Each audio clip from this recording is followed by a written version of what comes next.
Amém, né? Capítulo 4 da primeira carta de Timóteo diz: mas o Espírito expressamente diz que nos últimos tempos apostatarão alguns da fé, dando ouvidos a espíritos enganadores e a doutrina de demônios. Amém?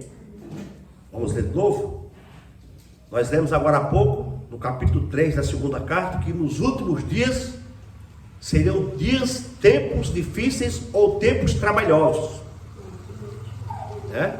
E aqui ele diz que, mas o Espírito expressamente diz que nos últimos tempos apostatarão alguns da fé, dando ouvidos a espíritos enganadores e a doutrina de demônios. Amém? Vamos orar mais uma vez. Senhor, obrigado, Pai, por esse privilégio que o Senhor está nos dando nessa noite. Fala conosco, ó Espírito Santo, através da Tua palavra. Nos enche, ó Deus, da Tua presença, Pai, porque somos vasos, ó Pai, mas o Teu poder, o Teu Espírito Santo habita dentro desses vasos que aqui estão reunidos nessa noite, porque nós somos a Tua igreja. Obrigado, meu Deus, em nome de Jesus, e que a Tua palavra vá e produza resultados para o qual está sendo mandada, em nome de Cristo Jesus. O que crê, diga amém e pode assentar. Glória a Deus. Amados,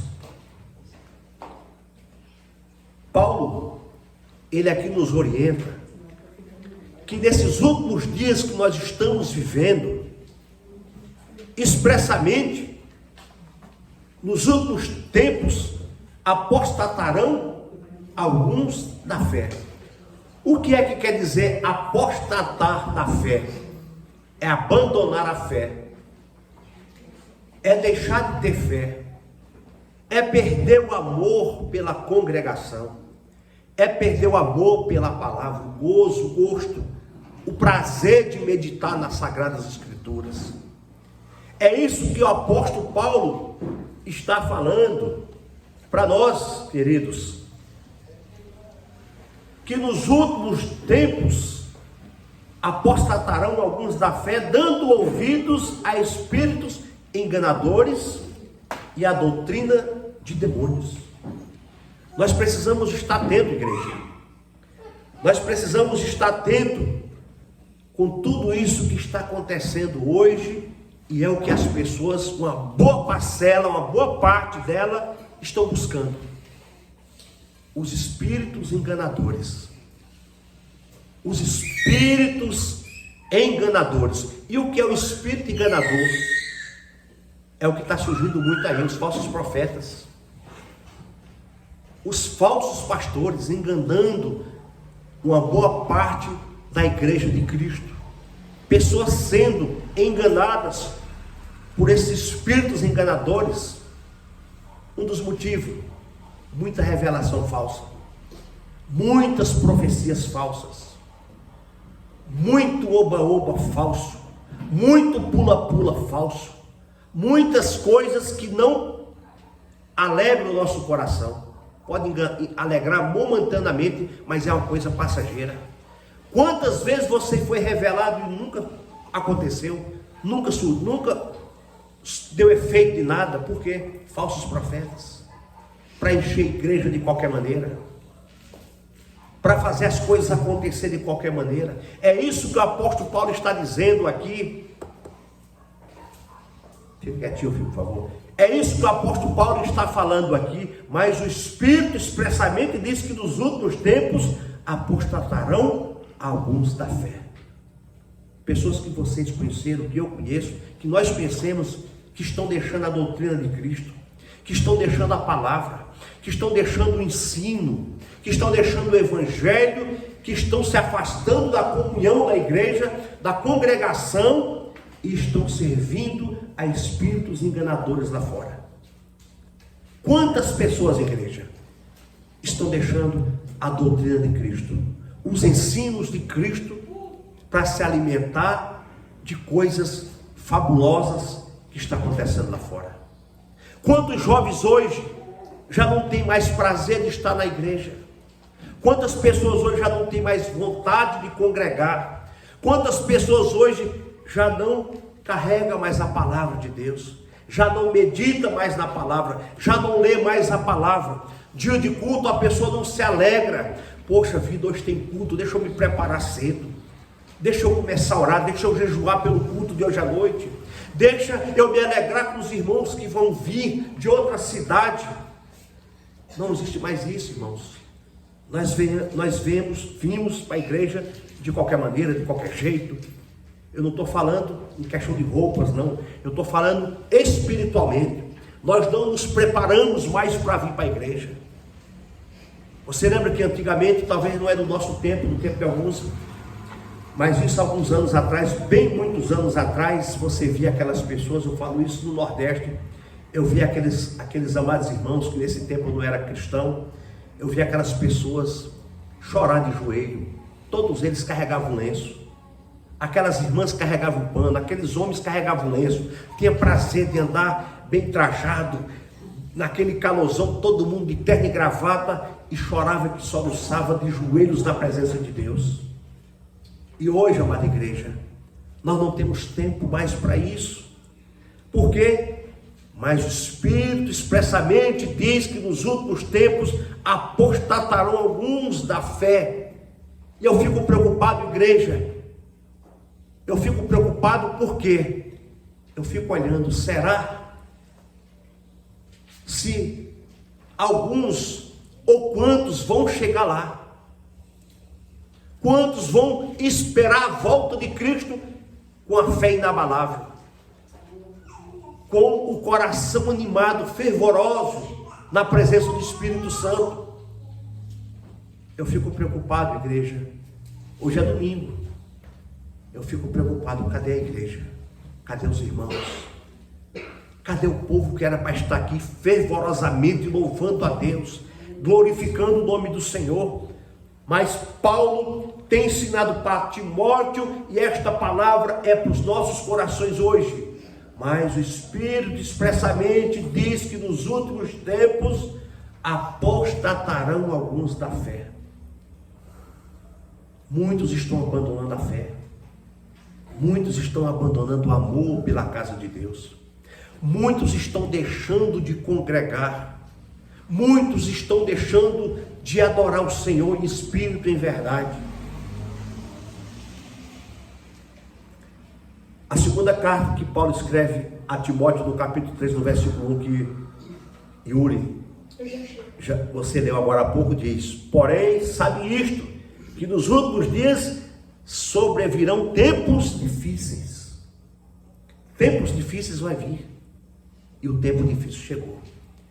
Tempos difíceis para a gente educar os nossos filhos. Tempos difíceis para nós sentarmos à mesa com a família sem pegar no celular. Tempos difíceis de nós à noite sentar com a família e meditar na palavra. Esse tempo chegou, amados. Hoje a esposa está na cozinha, o marido na sala, o filho no quarto, cada um com o celular na mão, e ninguém se comunica, ninguém fala, ninguém senta, ninguém tá. Vamos para a mesa almoçar, ou jantar, ou tomar um café. Quando vai todo mundo, é cada um com o celular. Isso é quando vai todo mundo. Se não está no quarto, ou está na sala, ou está no sofá, ou está não sei aonde. Os tempos difíceis chegou. Tempos difíceis para nós ver essas crianças crescer obediente a pai e mãe, obediente ao seu pastor, obediente a seu irmão em Cristo, obediente aos senhores, aos anciões, aos mais velhos. O tempo difícil chegou, amados. Se eu perguntasse para a irmã Tamires, está difícil cuidar desses 4 rapazes, não, 3 rapazes e uma moça, ela ia falar: pastor, é difícil. Agora você imagina, é difícil. Agora imagine se ela não cria esses adolescentes como João, esses meninos dentro do Evangelho. Vai ser mais difícil ainda, porque lá fora o compromisso com o mundo é diferente do compromisso da igreja. Lá fora, a primeira coisa que eles vão oferecer, eu não vou nem falar, mas todos sabem o que lá fora vai oferecer para o teu filho. E eles começam muito cedo, porque o pai e a mãe não estão todo o tempo olhando o que eles fazem no trajeto de casa para a escola, da escola para casa. Nesse meio tempo, muita coisa pode acontecer. Mas quando o jovem, João, Ed, João, John, outros, escuta a palavra, o Espírito Santo fala no coração: não, isso eu não posso fazer, que isso é pecado. Isso eu não posso fazer porque o Espírito Santo está dizendo que deu para mim fazer. Mas se esses jovens não vêm para a igreja, eles vão passar a aprender o que o mundo está ensinando, a viver o que o mundo está ensinando. É por isso, mães, é por isso, adolescentes, o João que já está um rapazinho, não deixe de congregar, João. Pelo amor de Deus, é o que eu te peço. Porque o mundo lá fora, ele é atrativo, mas ele também é cruel. O mundo lá fora é como o mar, não tem cabelo, você não consegue se segurar. Para você se perder é só dar um passo para frente. Então, o Espírito Santo está falando para nós nessa noite, expressamente, que nos últimos tempos apostatarão alguns da fé. Isso é, na próxima vinda de Cristo, aqueles que eram cristãos, aqueles que eram fervorosos, aqueles que estavam caminhando, muitos estão abandonando a fé, muitos estão abandonando o Evangelho, muitos estão saindo da presença de Deus. Por quê? Porque passou a dar ouvido para as fábulas, para as alegorias, os prazeres lá de fora, que são realmente atraentes e atrativos, mas é caminho que leva à perdição e à morte. Lá na segunda carta que também Paulo escreve aos Tessalonicenses, no capítulo 2, no versículo 3, ele diz: ninguém vos engane de nenhum modo, porque certamente não virá, sem que venha primeiro a desobediência e seja manifestado o homem do pecado, o filho da perdição. A desobediência chegou. A desobediência está aí. Antigamente, eu digo no meu tempo, no tempo do irmão Hélio, talvez na Charlene, na irmã Alta, a irmã Tamires, na nossa juventude, na adolescência, nós respeitávamos os pais, os mais velhos. Com licença, benção pai, benção mãe. A gente não passava no meio de uma conversa de um adulto, quando ia dormir, benção pai, benção mãe. A gente respeitava. Hoje não tem mais respeito. As crianças, os adolescentes não sabem mais o que é isso. A gente chegava até hoje eu estou com 50 anos, até hoje quando eu vejo meus tios, eu peço a benção a todos eles. Benção tio, benção fulano, benção tia, tal. O respeito. Aí se eu perguntar ao dessas crianças aqui, quem dá a benção para pai, mãe e avô? Ninguém dá. Olha, já riu, né? Olha, tem que fazer isso todos os dias, tá? Então é isso, irmãos. Mas por que isso aí? O mundo vai passando, o amor vai esfriando, e é exatamente essa orientação que o apóstolo Paulo está nos dando na segunda carta aos Tessalonicenses, no capítulo 2, no versículo 3. Ninguém vos engane de nenhum modo, porque certamente não virá sem que venha primeiro a desobediência. A desobediência está aí, irmãos. A desobediência está aí, é dentro das casas, é dos lares, é nas famílias, é na igreja. As pessoas deixam de vir à igreja, não comunicam com o pastor. Os irmãos não comunicam o líder do louvor. Isso é o que? Desobediência. Os líderes não comunicam ao pastor. Isso é o que? Desobediência. O irmão Hélio, que é o líder do louvor, prepara tudo. Cadê o pessoal? Comunicou para o irmão Hélio? Ninguém sabe. Então, irmãos, isso é desobediência. Então nós precisamos, amados, amar, respeitar os nossos líderes, as pessoas que estão à nossa volta. Aí quando o apóstolo João escreve na sua primeira carta, no capítulo 4, no versículo 6, não nos somos, mas nós somos de Deus. Aquele que conhece a Deus, nos escuta. Aquele que não é de Deus, não nos escuta. Por isto conhecemos o Espírito da verdade, e o Espírito